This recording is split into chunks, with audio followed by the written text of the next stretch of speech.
రోజు Rajamahendravaram arts college road hotel Manjira Sarovar నందు the all India graphite crucible manufacturers associations వారి 100 వసంతాల వేడుకల కార్యక్రమంలో పాల్గొన్న ఆంధ్రప్రదేశ్ రాష్ట్ర పర్యాటక సాంస్కృతిక మరియు సినిమాటోగ్రఫీ మంత్రివర్యులు శ్రీ కందుల దుర్గేష్ గారు, రాజమండ్రి సిటీ ఎమ్మెల్యే ఆదిరెడ్డి వాసు గారు, రాజనగరం ఎమ్మెల్యే బత్తుల బలరామకృష్ణ గారు మరియు తదితరులు పాల్గొన్నారు. ఇండస్ట్రీస్ లేకపోతే లార్జ్ స్కేల్ ఇండస్ట్రీస్ వీటికి ఏ రకమైన సహకారం ఇవ్వాలనేటువంటి మాటని ప్రభుత్వం గట్టిగా ఆలోచిస్తూ ఉంది. దాంతోపాటు పర్యాటకాన్ని కూడా ఇవాళ దాన్ని ఇండస్ట్రీ స్టేటస్ ఇచ్చినటువంటి ఘనత కూడా ఈ ప్రభుత్వానికి దక్కుతుంది. ఇటువంటి నేపథ్యంలో మీరు ఒక్కటి మాత్రం ప్రస్ఫుటంగా నమ్మండి, మీకు సహకరించేటువంటి ప్రభుత్వం ఇవాళ ఉంది, మీకు సహకరించేటువంటి రాజకీయ నాయకత్వం ఉంది కనుక మీ సమస్యలు ఏవైతే ఉన్నాయో ఆ సమస్యలను పరిష్కరించుకోవడానికి ఎక్కువ సమయం తీసుకోకుండా మనం తొందరలోనే, ఇప్పుడంటే కొన్ని రోజులు బిజీగా ఉంటాం కానీ పండగ అయిన వెంటనే మనం విజయవాడ వెళ్ళి అక్కడ మాట్లాడి స్మాల్ గ్యాదరింగ్ మీటింగ్ పెట్టుకుని ఎవరెవరితో మాట్లాడాలో ఇండస్ట్రీ సెక్రటరీ గారితో మాట్లాడి, మనకి అభిషిక్ కిషోర్ గారు అనేటువంటి ఆయన ఇక్కడ మున్సిపల్ కార్పొరేషన్ మనకి కమిషనర్గా పనిచేశారు, ఆయన ఇప్పుడు ఇండస్ట్రీ సెక్రటరీగా కూడా అక్కడ ఉన్నారు. అదేవిధంగా వినయ్ చంద్ గారు అనేటువంటి ఆయన ఉన్నారు, వాళ్ళకి మంచి నాలెడ్జ్ ఉంది వీటి మీద, దాన్ని కూడా మాట్లాడదాం.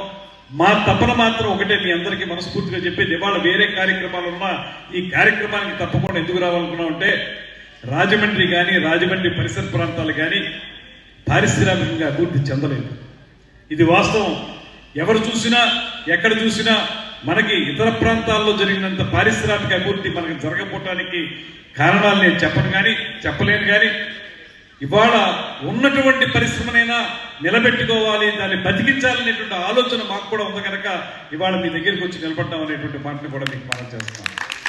ఖచ్చితంగా మీకు ఒకప్పుడు ఘనమైన చరిత్ర ఉన్నటువంటి ఈ క్రూసిబుల్స్, గ్రాఫైట్ బేస్డ్ క్రూసిబుల్స్, పోటరీస్ ఇవన్నీ కూడా ఇవాళ కనుమరుగైపోయేటువంటి పరిస్థితుల్లో చాలా వరకు ఎంప్లాయ్మెంట్ ఇచ్చేటువంటి ఈ పరిశ్రమ కనుమరుగైపోతే ఇవాళ 5 crores టర్నోవర్ ఉన్నటువంటి పరిశ్రమలు ఇందులో ఒక 20% 30% ఉంటాయి, మిగతా ఇన్ని కూడా చిన్నగా ఉన్నాయి. అవన్నీ కూడా ఇబ్బందికరంగా ఉన్నట్టుంటాయి. నాకు తెలిసి నా ఫ్రెండ్ జాగిరిపు రాంబాబు అని తనున్నాడు, వాళ్ళు కూడా ఒకప్పుడు చాలా పెద్ద ఎత్తున ఇక్కడ క్రూసిబుల్ ఇండస్ట్రీ నడిపారు. వాళ్ళందరూ కూడా చాలా బాగా నడిపినటువంటి ఇండస్ట్రీ ఎందుకు ఇలా కొనారిల్లిపోతుంది అనేటువంటి బాధ మా అందరికీ కూడా ఉంది. మీరందరూ కూడా తప్పనిసరిగా మీకు మా సపోర్ట్ ఉంటుంది. కాకపోతే ఇందులో ఉండేటువంటి టెక్నాలజీస్ ఏమైతే ఉన్నాయో, సాంకేతికపరమైనటువంటి అంశాలు ఏవైతే ఉన్నాయో వాటి మీద మీరు మాకు చెబితే, ఏం చేయాలో చెప్తే దాన్ని ఖచ్చితంగా అధికారులతో మాట్లాడి ఒక సామరస్యపూర్వక వాతావరణంలో ఈ ఇండస్ట్రీకి సపోర్ట్ ఇవ్వడం కోసం, ఇండస్ట్రీని బతికించడం కోసం రాజకీయ నాయకత్వంగా మేము తప్పనిసరిగా 100% మీకు సపోర్ట్గా ఉంటాం అనేటువంటి మాటని నేను మనవి చేస్తున్నాను. కొత్త పరిశ్రమలు రావాలని కోరుకునేటువంటి ఆలోచనలో ఉన్న పరిశ్రమను పాడు చేసుకోవడం అనేటువంటిది సరైనది కాదు అనేటువంటి మాటని మేము స్పష్టంగా నమ్ముతూ, ఏదైనప్పటికీ కూడా నేను ఆ మాట ఇందాక పూర్తి ఆనందం కనపడలేదు. నేను అటువంటి మాట ఎందుకన్నానంటే ఇక్కడ ఈ సమస్యల వల్ల ఇండస్ట్రీ అభివృద్ధి చెందటం లేదు కాబట్టి ఆనందం మాట్లాడి